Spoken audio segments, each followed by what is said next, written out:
یاد رکھیں happy Christmas day کا مطلب یہ ہوتا ہے کہ مبارک ہو اللہ کو بیٹا پیدا ہو. اور مسلمان بھی ان کا دیکھا دیکھی انہی جملوں کے ساتھ دوسروں کو مبارکباد دے رہے گے. انہی جملوں کے ساتھ واٹس ایپ پر ٹیکسٹ میسج چلا رہے گے. انہی جملوں کے ساتھ فیس بک پر کسی اور کو وش کر رہے گے, کسی اور کو مبارکباد دے رہے گے. اللہ اللہ میرے پیارے آقا صلی اللہ علیہ وسلم کے پیارے دیوانوں, یہ کتنا بڑا جرم ہے, یہ کتنا بڑا گناہ ہے, یہ کتنی بڑی خطا ہے. اگر اس کو سمجھنا ہے تو آؤ قرآن کی روشنی میں ہم سمجھتے ہیں کہ یہ وہ عقیدہ ہے کہ اس عقیدے سے میرا رب کتنا ناراض ہوتا ہے, اللہ تبارک و تعالیٰ کتنا غضبناک ہوتا ہے. سورہ مریم میں اللہ تبارک و تعالیٰ کا قرآن کہہ رہا ہے, اللہ تبارک و تعالیٰ کا کلام ارشاد فرما رہا ہے. سورہ رحمان آیت نمبر 88 اور سورہ مریم آیت نمبر 88 اور 89 میں رب فرما رہا ہے وَقَالُوا اتَّخَذَ الرَّحْمَنُ وَلَدًا, اور کافر بولے کہ رحمان نے اولاد اختیار کر لی. اللہ ان کفاروں کے جملے نقل کر رہا ہے کہ کافر یہ کہتے ہیں کہ اللہ کو بیٹا ہوا ہے, اللہ کی اولاد ہے, اللہ نے اولاد اختیار کر لی. کفار کا یہ جملہ اللہ قرآن میں نقل کر کے ارشاد فرماتا ہے آگے لَقَدْ جِئْتُمْ شَيْئًا اِدَّا, بے شک تم نے انتہائی ناپسندیدہ بات کی ہے.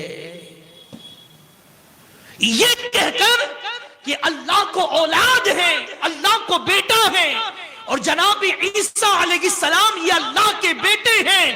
اللہ کہہ رہا ہے تم نے اس بات کو کہہ کے دنیا کی سب سے گھٹیا بات کی ہے, سب سے ناپسندیدہ بات کی ہے, سب سے گری ہوئی بات کی ہے, سب سے غلیظ بات کی ہے, سب سے ناپاک بات کی ہے, سب سے بری بات کی ہے. اور کتنی بری بات کی ہے آگے رب ارشاد فرما رہا ہے تَكَادُ السَّمَاوَاتِ يَتَفَطَّرْنَ مِنْهُ وَتَنشَقُّ الْأَرْضُ وَتَخِرُّ الْجِبَالُ هَدًّا.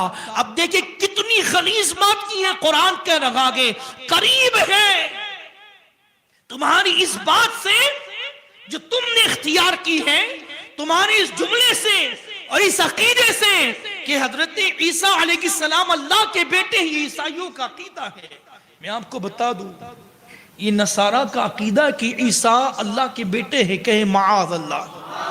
اور یہودیوں کا عقیدہ ہے کہ حضرت عزیر علیہ السلام اللہ کے بیٹے ہیں. لیکن اسلام کا یہ عقیدہ ہے کہ یہ دونوں بھی ویسے ہی خدا کے پیغمبر ہیں جیسے حضرت آدم سے لے کر عیسیٰ تک پیغمبر تشریف لائے. وہ میں آگے آپ کو بتاؤں گا اسلامی کنسپٹ کیا ہے, اسلامی عقیدہ کیا ہے, وہ میں آگے آپ سے عرض کروں گا. لیکن اللہ کے قرآن نے ان کفار کا جملہ قرآن میں نقل فرما کر پھر ارشاد فرمائی کہ ان کفار نے اتنی گھٹیا بات کہی ہے, اتنی غلیظ بات کہی ہے, اتنی گری ہوئی بات کہی ہے کہ اگر اللہ کو جلال آ جائے, ان کی اس بات پر اللہ کو جلال آ جائے, تکاد السماوات, قریب ہے کہ آسمان پھٹ پڑے. اللہ کو اتنا جلال آئے اس بات پر, اگر اللہ جلال فرمائے ان کی اس بات پر تو قرآن کہہ رہا ہے کہ اللہ کے جلال کی بنیاد آسمان پھٹ جائے.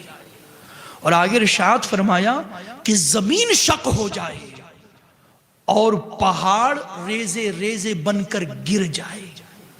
تصور کریں کہ خدا کے دربار میں یہ جملہ کتنا گھٹیا ہے. بلکہ ایک تفسیر یہ ہے